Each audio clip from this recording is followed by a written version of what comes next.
Hello, and welcome to Season 3, Episode 8 of the H-Town Rundown. I'm Gabe Graham. And I'm Nick Thiel.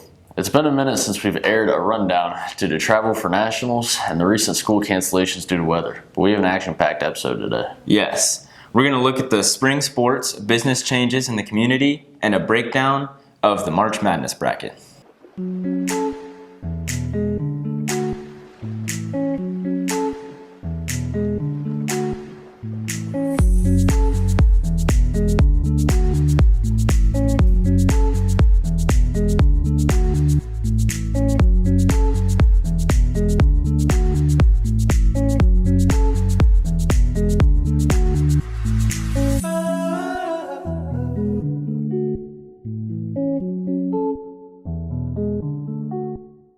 First up, we have a look at a student here at HHS, Treyvan Sullivan. Treyvan is only a junior and is already part of the workforce. Let's go to Stella and Emily at a look at his job. My name's Stella Satterwhite. And my name's Emily Hargett. And we're here talking to Ronnie Williams and Treyvan Sullivan. I'm Ronnie Williams. I'm the part owner of Collier Auto Supply Incorporated of Harrison. My daughters work here now. I was born and raised in Harrison, and I was a Goblin. I graduated in 1977.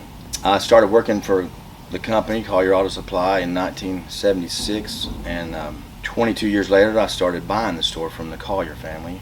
2007 we changed to NAPA. This fall we were needing some help. We were needing a driver. We were short-handed just like everybody else. So I called Mr. Jay Parker. I said, "Hey Jay, back in the day when I was in school, I worked half a day and went to school half a day. You have a program like that?" Mr. Parker called me and said, "Hey Ronnie, I've got a young man that I'll send down there and let you talk to and visit with, and you might be able to put him to work." My name is Treyvan Sullivan and I'm 17. Jay Parker has been a big part of my life in school and out of school. He's helped me since I was 3 years old, from basketball to mechanicking. A few days Treyvan came down and visited with us, and he was a good looking young man. It seemed like he had a little sense about him, so we hired him, and he's been a really good asset to the company. We put him back in the warehouse. He checks in the freight, restocks the shelves. He does a lot of inventorying and price labels out in the lobby for us. He's just doing a really good job, and we're very proud to have him a part of our team. I started working here because I've always wanted to be a mechanic. After high school, I had planned to go to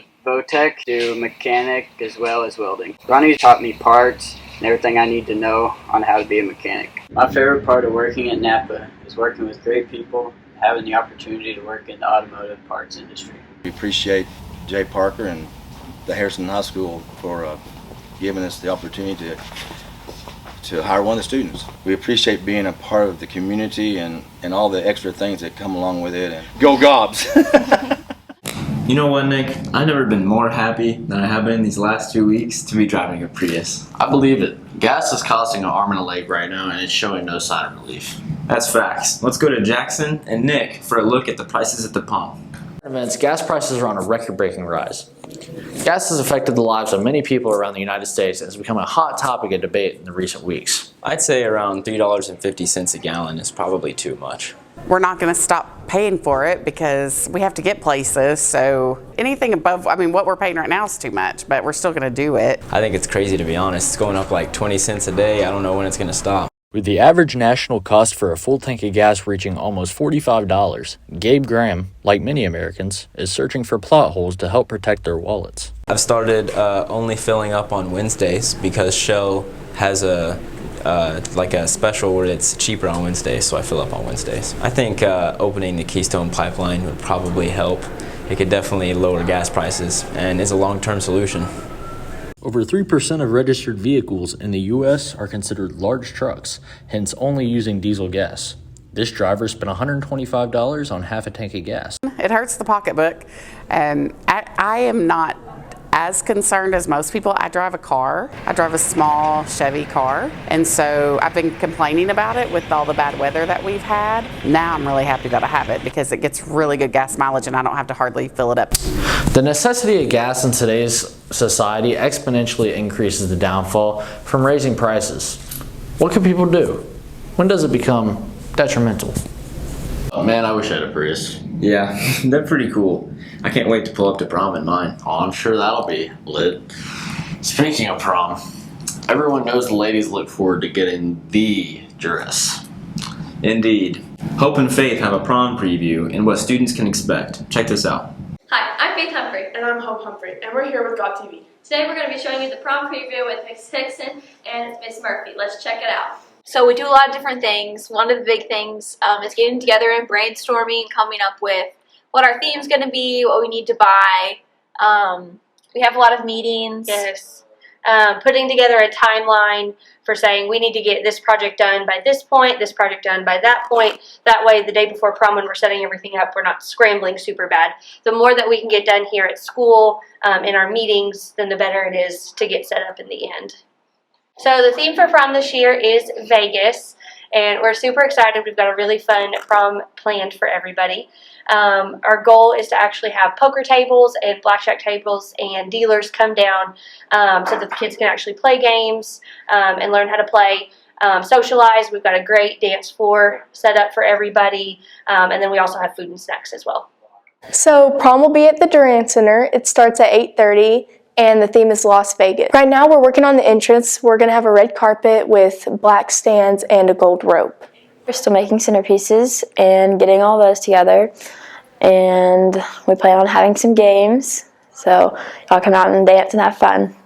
From GovTV, I'm Faith Humphrey. And I'm Hope Humphrey. The Junior Auxiliary Prom Closet is available to any girl needing a prom dress or accessories, and it's available this weekend at Crossroads Church. Any high school girl is welcome to come. We service all of Boone County, so Lead Hill, Bergman, all schools are welcome. And we have every size from the smallest, which would be, I think, like a 00 or something like that, to I think we have like 18s, 16s, 18s. And since prom is mostly in April, this will probably be our last time. But if we see a need to do it one more time, we might schedule that date. This is offered throughout Boone County.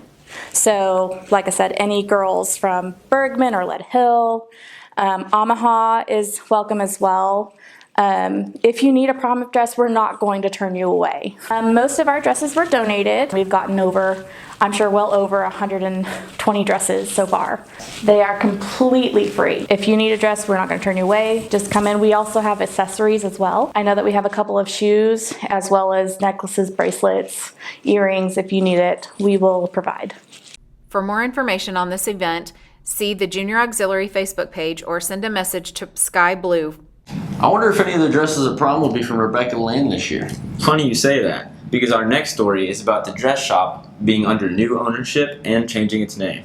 Abby and Aspen met with the new owner on the changes. Ladies, take it away. Hi, my name's Abby Borland. I'm with GovTV. Today we are going to talk to Shelly Dew about her new ownership with Rebecca Lane, now called Lorraine. The time was right. I was offered the opportunity to purchase the business as it existed with the current inventory, and I was able to purchase it and move right on into running it. The new name is actually after my grandmother. Her name was Alsace Lorraine, so we incorporated that into the name and just kind of as an honor to her, and also utilizing marketing. A as the first initial will actually be listed in a search criteria when someone's searching, so alphabetically A will be listed first.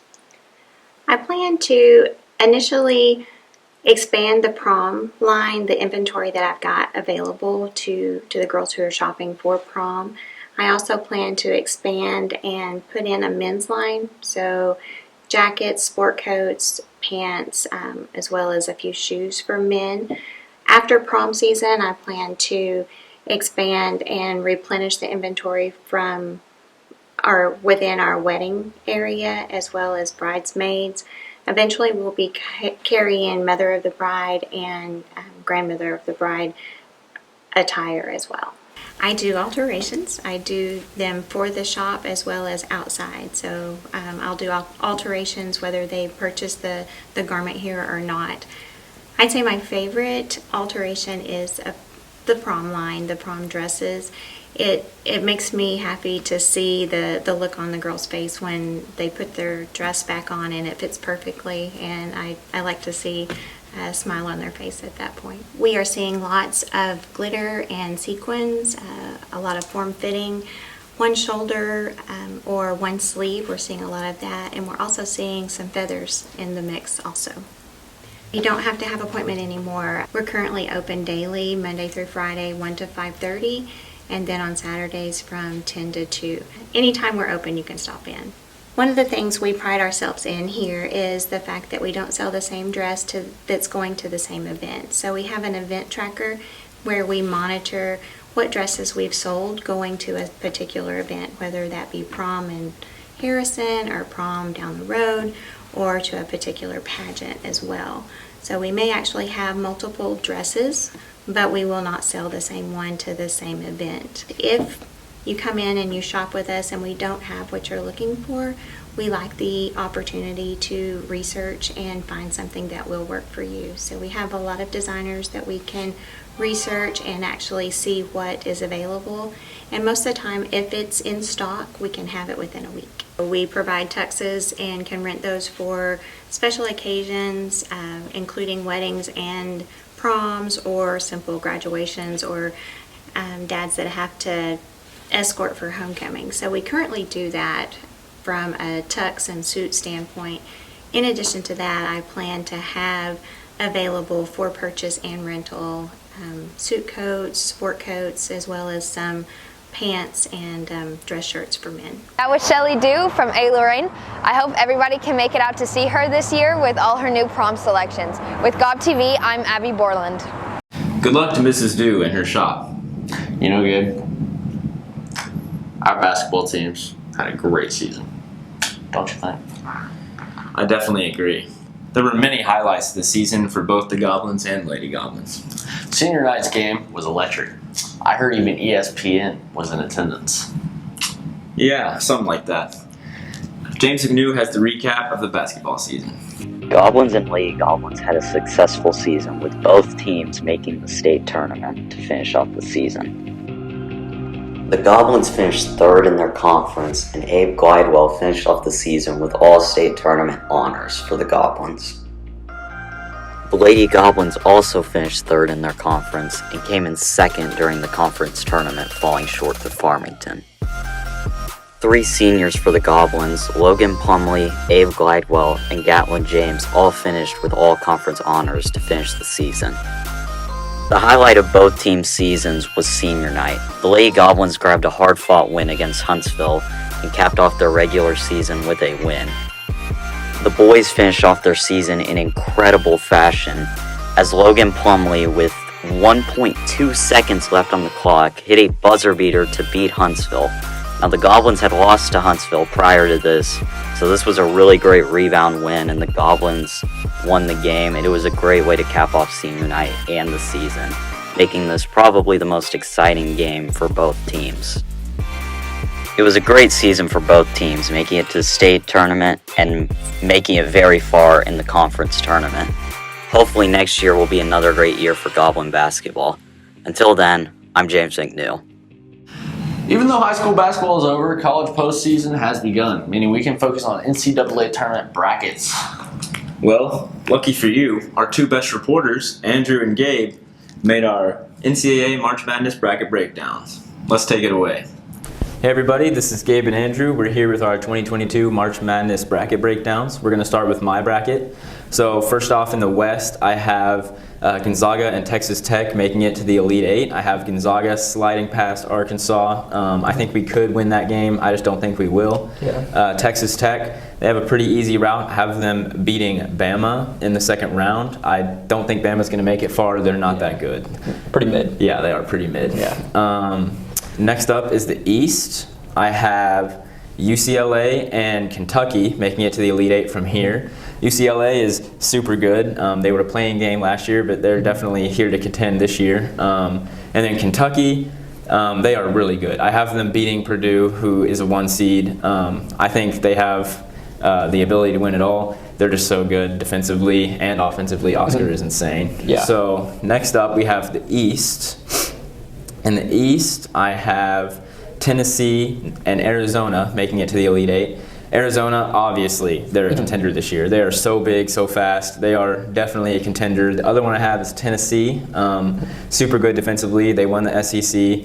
What they did to Texas A&M was crazy. Other matchups in there, I have Villanova losing to Loyola Chicago. That is an I like interesting that. take, I know. But, Loyola Chicago, what are you going to say? Yeah. And then lastly, I have the Midwest, where I have Auburn and Kansas. Auburn is good, they're just not great.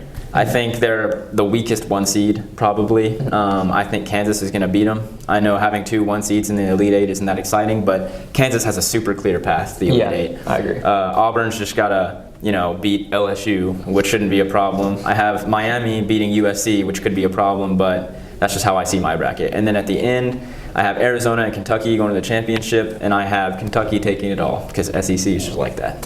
Fair enough. So now we'll go to Andrew's bracket.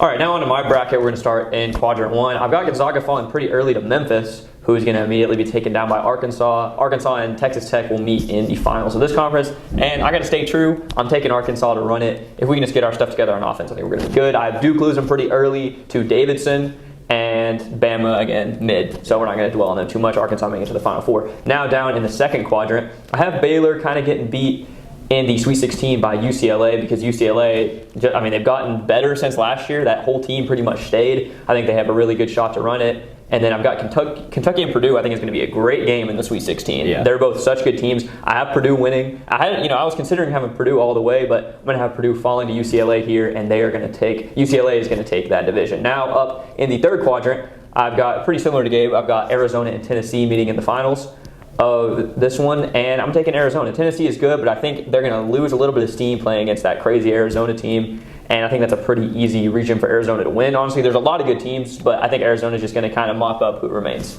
Now down in the bottom quadrant, again, kind of a weak one. I think this is probably the weakest quadrant if there was one. I'm taking Kansas over Auburn.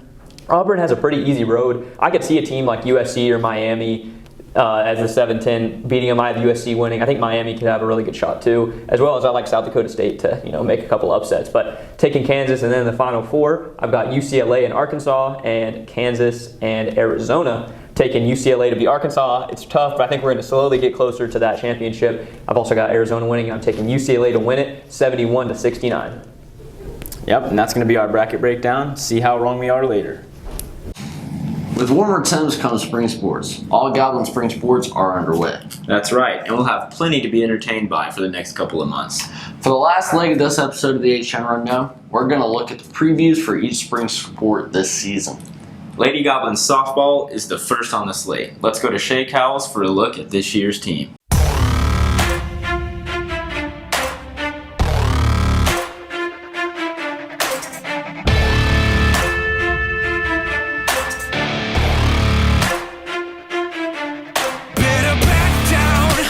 In my domain, got the whole crowd screaming out our name. It's a blowout, it's a hurricane, it's over before you know it. Why you shaking?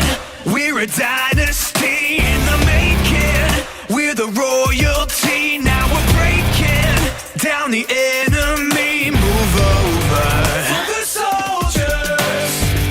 Take a swing, I can take a hit. If we die, it's fine, we live for this.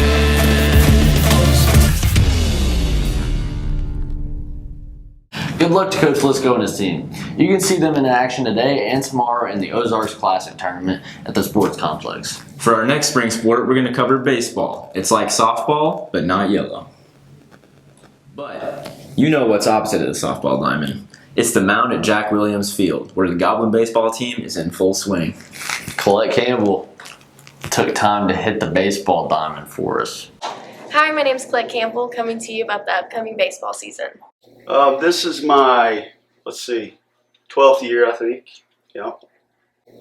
I've learned that every kid is not the same. There's some guys that, depending on how they grow up, that you can be hard on, and some you just can't. So you've got to kind of adjust from kid to kid to get what's best out of them.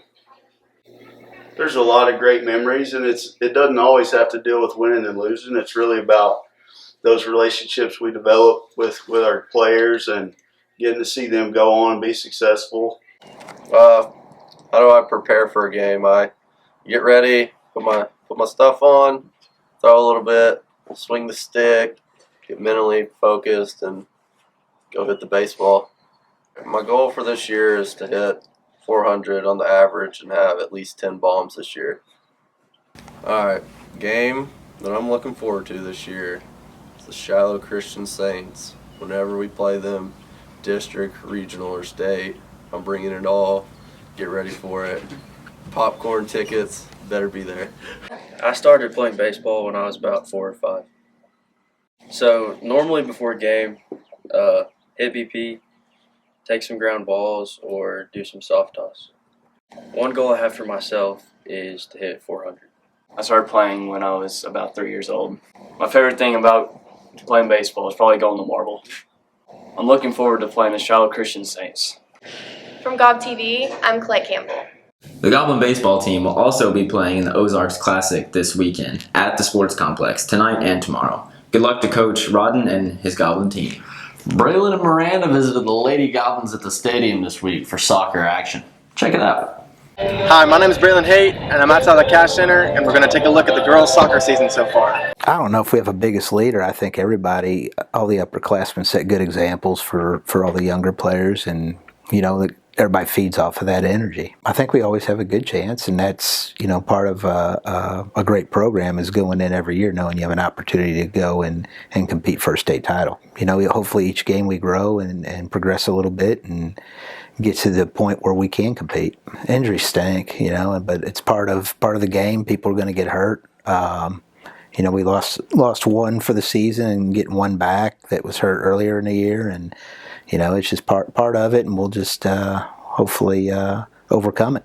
Favorite underclassman is Noelle Paul because we are in defense together and we work really well together. I would say my hardest year was my sophomore year because we didn't get to finish out our season, and that was really disappointing. Soccer has made me a better person and has made me like harder worker because I've dealt with a lot of injuries and it's helped me like overcome those type of things. I'd say my favorite position would probably be like right wing or the striker because I'd either be able to assist a lot of people or get to score. The girls play here Friday night. Come support. For Gob TV, I'm Braylon Haight. Next up, Claire and Kennedy tackled a look at Goblin soccer. Hi, my name is Kennedy Campbell, and today we're at the Cash Center taking a look at the boys soccer season so far. We hadn't won yet, but we've had some real good games. We're just really trying to work towards finding a goal a little bit more often, and once we do that, I think we'll be well on our way. They always push us to be better than we ever have been in the past, and they always remind us like where we can be and what we can do. I want to win state, win conference, and get back at Farmington. The kids have bought into what we're doing, so they believe in the system with Coach Pratt. We played a conference team the other night against Clarksville. Last year they beat us twice by 5-0, 5-0. Even though the score was says 4-0, so the 4 goals could easily be taken care of. And we should have put at least 1 or 2 in the back of the net. First conference game is next week in Subiaco. But before we get to that game, so we do play Farmington on Monday. The kids that really have it out to Farmington, they were the ones that ended our season last year in overtime. And if we would have won that game, we would have made it to state at that point. So they believe they can do it, and they're going to try to get the job done this year. The boys play tomorrow at Subiaco. Come support. And for Gob TV, I'm Kennedy Campbell. Lastly, we have the track preview. These athletes began their season at home just before the last AMI day with running events only. Jesse Bolin has the first look at the track teams. My name is Coach King, and I coach the senior girls track, and I do the 7th through 12th grade distance runner. A typical day, there's like 3 days a week distance runners will be running 4 to 5 miles in high school, and junior high it's a little bit less. And then a couple of days a week we'll do intervals where they're doing like a ladder of 200 meter, 300 meter, 400 meter, 500 meter, 800 meters, up to 1,600 meters, and we'll go back down. Hopefully we have a couple of girls that should be able to compete very high level at the state level, and we're going to try to improve every day. I like being around competition. I like being around developing young athletes and trying to get them, you know, I just enjoy being around athletics, like being around the arena. Like I believe in trying to do right by the student athletes, and in return the athletes, you know, doing right in return, you know. Kind of got things that go, be where you're supposed to be, when you're supposed to be there, and when you're there, do what you're supposed to be doing to the best of your ability. I'd like to see all of our athletes qualify for the state track meet, which we're hosting this year. Hopefully each week they can progress and improve on what they did the week before. That's usually a sign of good things to come, but really mainly I just want them to do the best they can do. Last year's track teams had many players that set records. I look for some of them to do the same this season. Good luck to all spring sport athletes and their coaches. Well, that's all we have for this episode of the A-Shine Rundown. I'm Nick Thiel. And I'm Gabe Graham. And we'll be seeing you.